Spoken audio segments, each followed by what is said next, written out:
The most dangerous, jealous people don't yell at you. They don't ignore you, they don't roll their eyes or storm away. They smile, they lean in, they ask questions that sound like concern. But those questions, they're traps, designed to steal your joy, plant doubt in your mind, and make you feel small without you even noticing. And here's what nobody tells you. Jealous people ask the same 5 questions every single time. Once you know what to listen for, you'll never fall for it again. Picture this.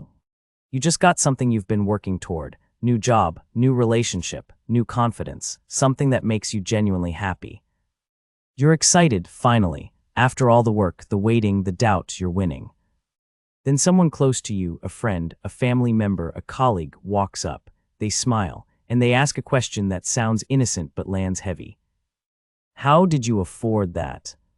Are you sure that's a good idea? Who do you think you are? Suddenly, your excitement drops. The moment you were savoring turns sour. You find yourself explaining, justifying, defending something that should need no defense.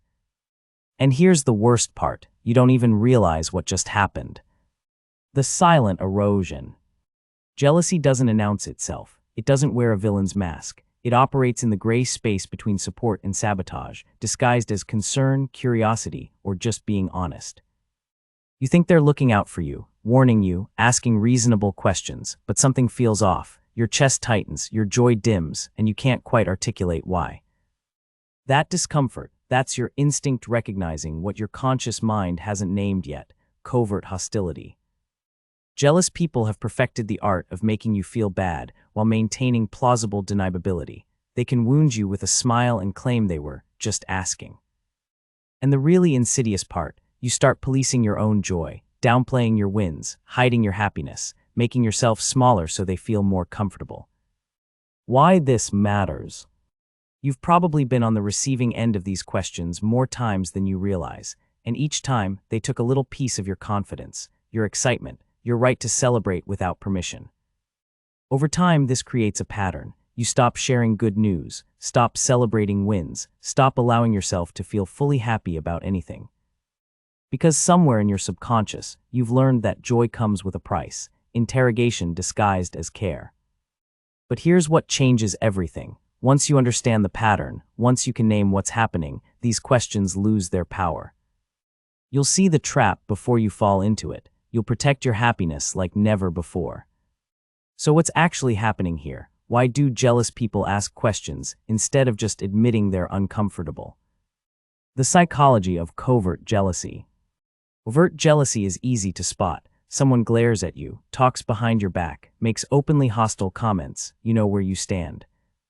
But covert jealousy is different. These people can't admit, often not even to themselves, that they're jealous. That would require acknowledging uncomfortable truths about their own insecurity, their own stagnation, their own envy. So instead, they channel jealousy through questions that sound reasonable, questions that sound like they're looking out for you. But the function of these questions isn't to gather information. It's to destabilize your certainty, to inject doubt where there was confidence, to transform your moment of joy into a moment of self-questioning. Psychologists call this concern trolling, using the appearance of care to undermine someone while maintaining moral high ground. Why questions instead of statements? Questions are perfect weapons for jealous people because they come with built-in deniability. If they said, "You don't deserve that," you could confront it directly. That's an attack, clear, nameable. But when they ask, "How did you afford that?" what are you going to say? "Stop asking me questions." That makes you look defensive, unreasonable. They've put you in a lose-lose position. Answer the question and you're justifying yourself. Refuse to answer and you look suspicious or arrogant. The question format also forces cognitive engagement. Instead of staying in your joy, you're now problem-solving, defending, explaining. Your brain has shifted from celebration mode to protection mode. And that shift, that's exactly what they wanted. The 5 questions decoded.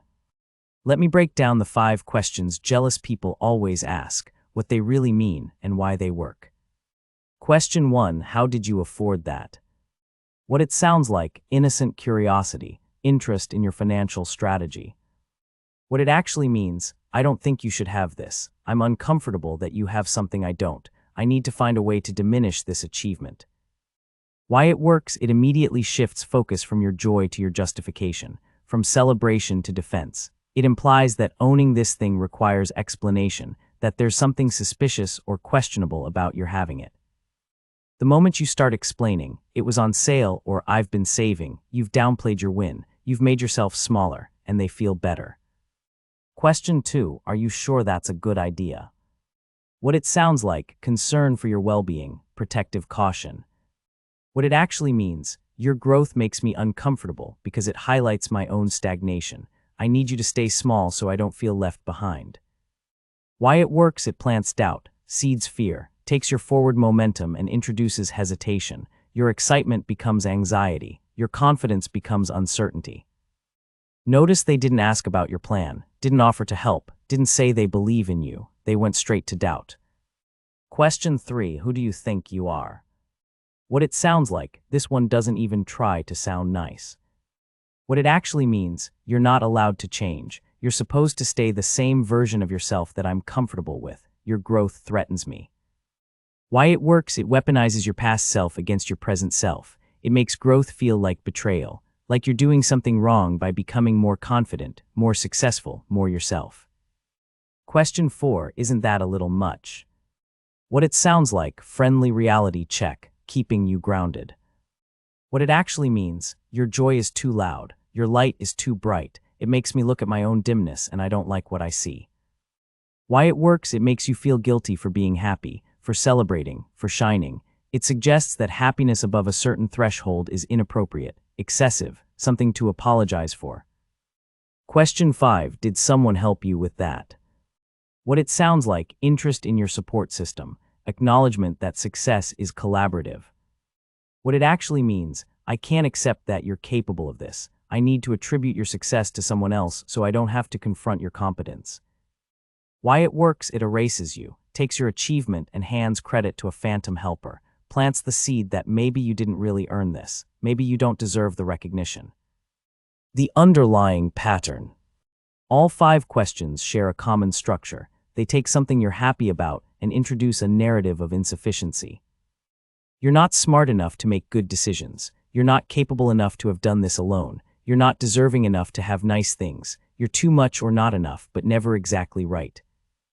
And the genius of it, you start believing these narratives, not consciously, but in the small ways you edit yourself, the ways you shrink, the ways you apologize for taking up space. So what happens when you spend years on the receiving end of these questions? The joy ceiling. You develop what I call a joy ceiling, an invisible limit on how happy you allow yourself to feel about anything. You get the promotion, you're happy for about 5 minutes before the voice in your head starts asking the jealous questions on their behalf. How did you get this? Are you sure you deserved it? Isn't this a little much? You've internalized the interrogation. You don't even need jealous people around anymore. You've become your own saboteur. The chronic self-doubt. Every decision becomes a referendum on your worth. You second-guess choices that used to come naturally. You seek permission from others for things that are entirely your business. Because you've been conditioned to believe that your judgment is suspect, that your wins are flukes, that your growth is suspicious. The isolation loop. You stop sharing good news, stop celebrating wins, stop being vulnerable about the things that make you happy. Because every time you did, someone made you defend it, made you explain it, made you feel like your joy was an imposition. So you keep things to yourself, and slowly you become isolated, not physically, emotionally. You're surrounded by people who don't actually know what's happening in your life because you've learned it's safer not to share. The dimmed ambition. Eventually you stop reaching for things that might attract jealousy. You play small, not because you lack ambition, but because the cost of success, the interrogation, the doubt, the guilt, feels too high. You'd rather stay comfortable and safe than grow and deal with the questions. And that's the cruelest consequence of all. Jealous people don't just steal your current joy, they steal your future potential. Here's what changes everything. These questions have power only if you treat them as legitimate requests for information, but they're not. They're emotional manipulation disguised as conversation. And the moment you recognize them for what they are, the spell breaks. You stop feeling defensive, Stop feeling like you owe explanations. Stop shrinking to make others comfortable. Because here's the truth nobody says out loud. Your growth is not an attack on someone else's stagnation. Your joy is not a referendum on their sadness. Your success is not proof of their failure.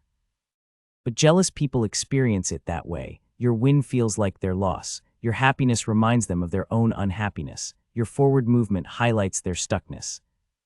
That's not your problem to fix. That's not your burden to carry. That's not a reason to make yourself smaller. The permission you've been waiting for. You're allowed to be happy without justification. You're allowed to celebrate without permission. You're allowed to grow without apologizing. You're allowed to have nice things, make bold choices, change into someone new, be proud of your wins, and shine as brightly as you want. Not because you've earned the right through some gauntlet of interrogation, but because you're human, and humans are allowed to experience joy. The people who love you, who genuinely support you, don't make you defend your happiness. They celebrate it, amplify it, match your energy. Jealous people drain it, and once you see the difference, you can't unsee it. So how do you respond to these 5 questions without being defensive, without starting a fight, but without backing down? Universal principle: keep it short, keep it confident. The trap is over-explaining. The moment you launch into a detailed defense, you've accepted the premise that you owe them an explanation. You don't. So your responses should be brief, confident, and final, not rude, not aggressive, just clear. Here's how to handle each question. Response to how did you afford that? What not to say, oh, it was on sale, or I've been saving forever, or it's not even that expensive. See what you just did? You minimized your win, made yourself smaller, suggested it's not actually a big deal. What to say? I worked for it, or I treat myself sometimes, or I'm blessed. Keep it short, keep it unapologetic, then change the subject or walk away. You're not being rude, you're setting a boundary. Your finances are your business. Response to, are you sure that's a good idea? What not to say? Lengthy explanations of your reasoning, your backup plans, your risk assessment. That's not what they're actually asking about. What to say? Yes, I'm sure. Or I've thought about it and this is what I want. Or I'd rather try and fail than never try. No debate, no justification, just certainty. If they push, and jealous people often do, you can add, I appreciate your concern, but I'm moving forward with this. Then stop talking. Silence is powerful. Let them sit with your confidence. Response to, who do you think you are? This one's harder because it's openly hostile, but here's the thing, you don't need to defend growth. What to say? I'm becoming who I'm meant to be, or I'm growing and I love who I'm becoming. Then, and this is crucial, keep moving. Don't engage further. Don't argue. Don't try to prove you haven't changed. You have changed, that's the point. Growth requires change, and you don't need their permission. Response to, isn't that a little much? What not to say? Oh, you're right, I should tone it down, or defensive justifications for your level of joy. What to say? I'm just being myself, or I'm happy and I won't apologize for that. Smile when you say it, not defensively, genuinely, because you are happy, and that's not a crime. Then let them sit with their discomfort. That's theirs to manage, not yours to fix. Response to, did someone help you with that? What to say? I did it myself, or thank you, I worked really hard on this. Own your success, take your credit, don't diminish your work by over-tributing it to others. Yes, maybe people supported you, that's beautiful, but the work, the dedication, the execution, the result, that was you. Don't let anyone erase your contribution to your own success. The deeper strategy: distinguish supporters from saboteurs. Not everyone who asks questions is jealous. Sometimes people ask because they genuinely care, genuinely want to understand, genuinely want to help. So how do you tell the difference? Real supporters. Ask follow-up questions that demonstrate interest. Offer help or resources. Say things like, I'm proud of you, or you deserve this. Celebrate your wins, even when they're going through hard times. Match your energy instead of dampening it. Jealous people. Ask questions but don't listen to answers. Don't offer help, just doubt. Make it about themselves. I could never afford that. Celebrate you only when they're winning too. Drain your energy instead of amplifying it. Once you see this pattern, you can't unsee it. You'll know within seconds of a question whether it comes from genuine curiosity or covert jealousy. Protecting your joy, the preemptive strategy. If you know someone tends toward jealousy, you can protect yourself proactively. Selective sharing. Not everyone needs to know everything. You can share different levels of information with different people based on how they've historically responded. Delayed sharing. Wait until the newness wears off before telling certain people. By the time you share, you've already internalized the win, and their reaction carries less weight. Reframe expectations. Stop expecting jealous people to celebrate you. Expect exactly what they've always given: questions, doubt, minimization. Then you're not disappointed or hurt when it happens. This isn't about becoming cynical or closed off. It's about being strategic with your emotional energy. Here's what I want you to understand. Jealousy says more about the person feeling it than the person triggering it. Their discomfort with your success is information about their relationship with their own life, not a verdict on whether you deserve yours. You don't need to shrink so they feel bigger. You don't need to dim so they don't feel dark. You don't need to downplay your wins so they don't feel like they're losing.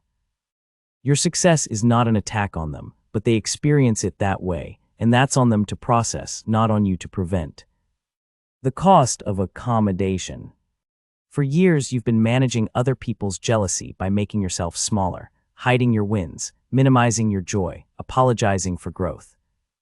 And what has it gotten you?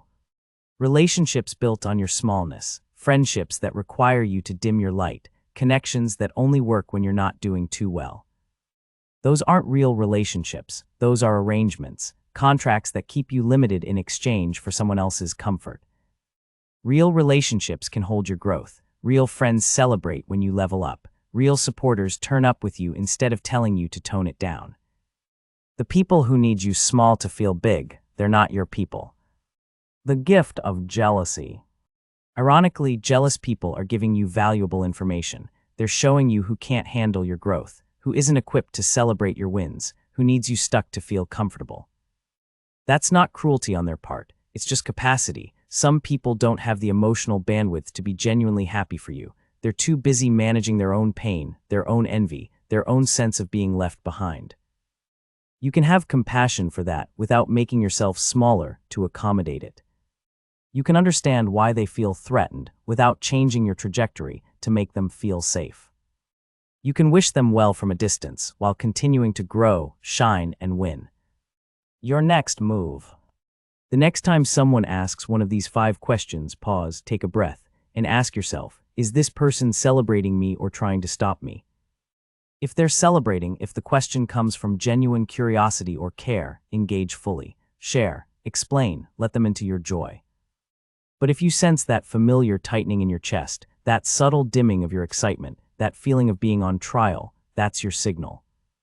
Keep your answers short, keep your confidence high, keep your boundary firm. Then keep moving forward. Because your wins are yours, your joy is yours, your growth is yours, and nobody, not family, not friends, not anyone, gets to take that from you with fake concern disguised as conversation. The next time you achieve something, celebrate it fully. Don't wait for permission. Don't preemptively downplay it. Don't apologize for being happy. Post about it, tell people, be proud, let yourself feel the full weight of your accomplishment. And when jealous people show up with their 5 questions, smile, because now you know exactly what you're hearing. You'll see the trap, you'll sidestep it, and you'll protect your happiness like never before. Because the people who can't handle your light were never meant to be in your spotlight. If this resonated with you, the next video explores why some people love staying home and whether that preference is sanctuary or cage. It might change how you think about solitude entirely.